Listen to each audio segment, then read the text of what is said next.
Howdy readers, I'm Jason. This is Chapter and Verse, and you're not going to see me in this video because what I'm going to do in this is what I did in a video quite some time ago, a few years back, with a sentence from Virginia Woolf's novel To the Lighthouse. And that is I'm casting the text up onto the screen to break it down using markup. So what I'm going to do is I'm going to kind of break down, I suppose, the opening monologue from Richard III and some of the things I really love about it. Now, I'm not done reading the play yet. I've been really tired this last week from having worked last weekend. So I'm not finished with the play yet, but even if I were finished with it, this is the video that I would make because I really, really love this monologue. And for reasons I hope to make reasonably clear to all of you. So, I've got markup here. I got my stylus. We're choosing highlighter. We're going to choose a color here. And I think I'm going to go with, I don't know, like a little bit of a light blue there. Okay. And bear with me, I haven't done this in a while, so there might be some technical difficulties as we go along. But if you followed my channel for any length of time, you might remember that I'm a big fan of alliteration and assonance and rhyme and near rhyme and internal rhyme, etc., like a number of different kind of poetic devices and tools that we find often in the poetry of Shakespeare, but also in the prose of people like Virginia Woolf. And one of the reasons why I love these devices is that it takes text and it makes music from it, right? It turns text into music. And that's a beautiful thing, especially if the text is going to be in the mouth of an actor at some point. So let's just start breaking this down, shall we? So we've got the opening here, the very famous opening. Now is the winter of our discontent made glorious summer by this son of York, right? Or we might even eliminate that pause, right? Because as a co-worker of mine this last week reminded me, he loves Ian McKellen's version of this because McKellen doesn't put a pause there. Because there's no comma there, right? So now is the winter of our discontent made glorious summer by the son of York. And so if we start out and we look at summer and sun in the same line, right? The duplication of that S-U sound. And also the play on words, right? Sun is spelled S-U-N. He's speaking of seasons, but he's speaking of them in a kind of metaphorical way. But the play on words, S-U-N also becomes S-O-N, in referring to himself. And all the clouds that lowered upon our house, right? And so if we look in that line, we have the O-U in clouds, the O-U in lowered, the O-U in hour, and the O-U in house. And just listen to how that sounds. And all the clouds that lowered upon our house in the deep bosom of the ocean buried. Right, so bosom, B, buried, B. And then on to the next line. Now are our brows bound with victorious wreaths.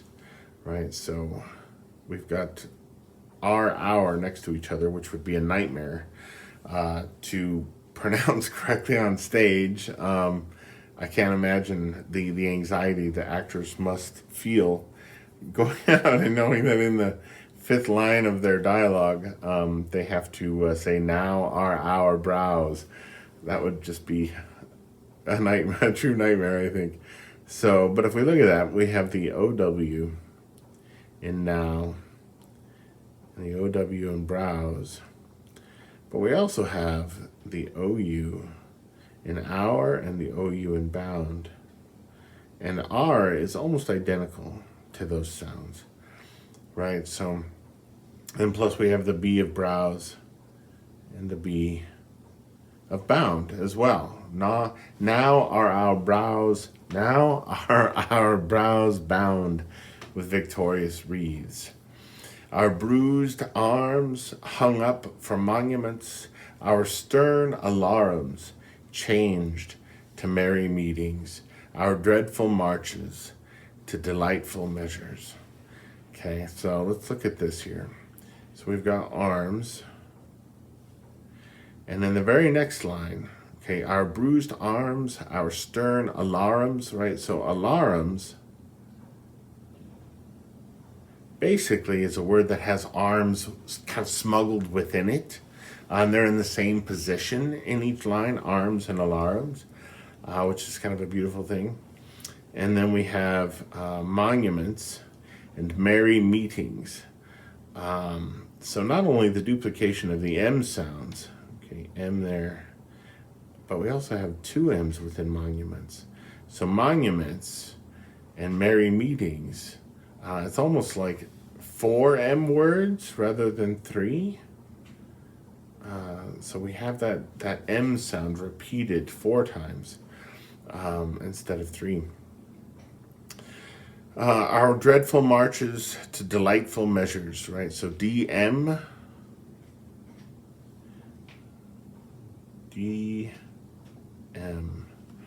our dreadful marches to delightful measures. Grim-visaged war hath smoothed his wrinkled front, and now, instead of mounting barbed steeds to fright the souls of fearful adversaries, okay, the F in fright, the F in double F in fearful, but also the fact that steeds and adversaries almost rhyme, right? Like those almost rhyme. It's very, very close. I'll highlight the end of that word there. Grim-visaged war hath smoothed his wrinkled front, and now, instead of mounting barbed steeds to fright the souls of fearful adversaries, he capers nimbly in a lady's chamber to the lascivious pleasing of a lute. Right? So one of the reasons why lascivious is such a wonderful word is because it sounds like what it means. Okay, so it's just a beautiful word to be using in the first place. But to have the L in ladies and the L in lascivious, and the pleasing of a lute, to the lascivious pleasing of a lute, adding pleasing after lascivious almost kind of extends the kind of dirtiness of that word as well.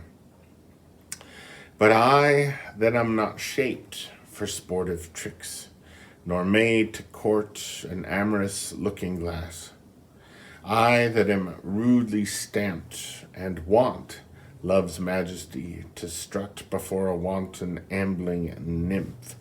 Okay, so there's a lot going on here. But I that am not shaped for sportive tricks, right? So he's referring, of course, to his physical deformity. Let's see, nor made to court an amorous looking glass. Now, one of the things that's really interesting about that line, so he's speaking of courting, right? We typically court a person, right? But this idea, nor made to court an amorous looking glass, right? This idea of being in love with oneself, possibly courting oneself, finding oneself pleasing enough to the eye to feel pride in one's look. I that am rudely stamped and want love's majesty. Right, so the beautiful thing about that is that his use of want there. So again, right, it's a play on words, right? It has a double meaning. I that am rudely stamped and want love's majesty.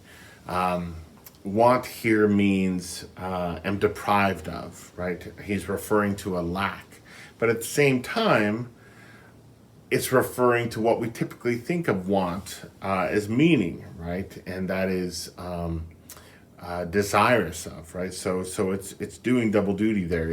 It's demonstrating or illustrating the lack of love's majesty, but also pointing toward the desire for love's majesty. to strut before a wanton ambling nymph, right? And so we see want, just like arms is kind of smuggled into alarms on the next line, want is smuggled into wanton on the next line. Let's see here.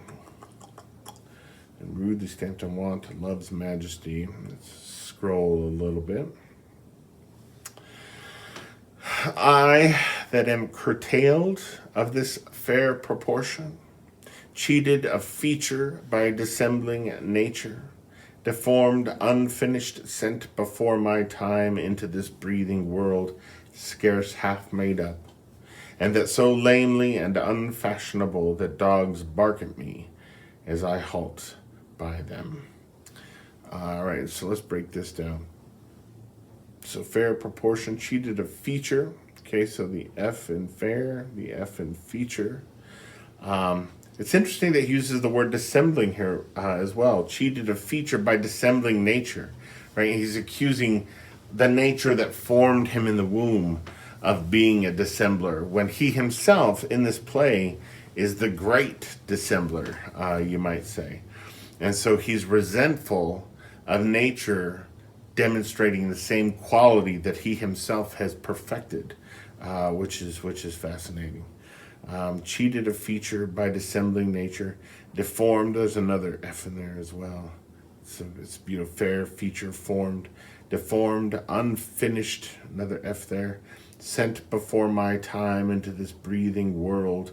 And that's very interesting as well, right? So he's referring to his birth, and we tend to think of the first action of a child upon being born as breathing, right? I mean, if they're not breathing, they I don't know, they give them a swat or something like this, right? Again, wake them up, get them breathing. But he's referring to the world itself as breathing, sent before my time into this breathing world, scarce half made up, and that so lamely and unfashionable that so lamely and unfashionable that dogs bark at me as I halt by them. Well, I think Richard's not alone in that, right? That's just something that dogs do, which is part of the reason I'm a cat person. Why I, right? That's beautiful. Why I, in this weak piping time of peace, right? So we've got the W and Y, the W and weak, the duplication of the sound of I with Y and I. Why I in this weak piping time. So we've got three P's there. And again, that long I in time. Why I, in this weak piping time of peace, have no delight to pass away the time, right? So another P and a repetition of the word time. Have no delight to pass away the time, unless to spy my shadow in the sun's, right? So sun is repeated again from the very first lines that we saw appear, right? This son of York. Unless to spy my shadow in the sun and decant on mine own deformity. Okay, so D and D right there. Unless to spy my shadow in the sun. And therefore, since I cannot prove a lover to entertain these fair, well-spoken days, I am determined to prove a villain. Excuse me. So let's squeeze that there, and I'll go to the next page. Oh, let me undo that little dash there. There we are. And we'll go to the next page. All right. I am determined to prove a villain and hate the idle pleasures of these days. Plots have I laid. Okay, right. So we've got the long A sound there and there. Plots have I laid. Inductions dangerous by drunken prophecies, libels, and dreams. Okay, the D, the D, the D. To set my brother Clarence and the king in deadly hate the one against the other. And if King Edward be as true and just as I am subtle, false, and treacherous, this day should Clarence closely be mewed up about a prophecy which says that G of Edward's heirs the murderer shall be. Dive thoughts down to my soul. here Clarence comes, right? So even in that last line, Clarence comes. This day should Clarence closely be mewed up about a prophecy which says that G of Edward's heirs the murderer shall be. Dive thoughts down. D and D.